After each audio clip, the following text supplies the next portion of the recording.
അമ്മ നമ്മൾ എങ്ങോട്ടേക്കാ പോകുന്നത്? നമ്മള് നമ്മുടെ നാട്ടിലേക്ക് പോവാ മോനെ. അപ്പൊ ഇതല്ലേ നമ്മുടെ നാട്?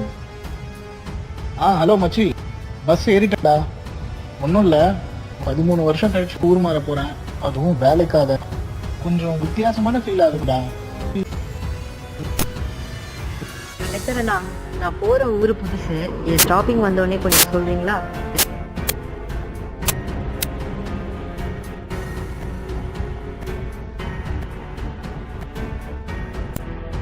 ഇതാണോ നമ്മുടെ പുതിയ നാട്? ഇനി മുതൽ ഇതും നമ്മുടെ നാടാ മോനെ.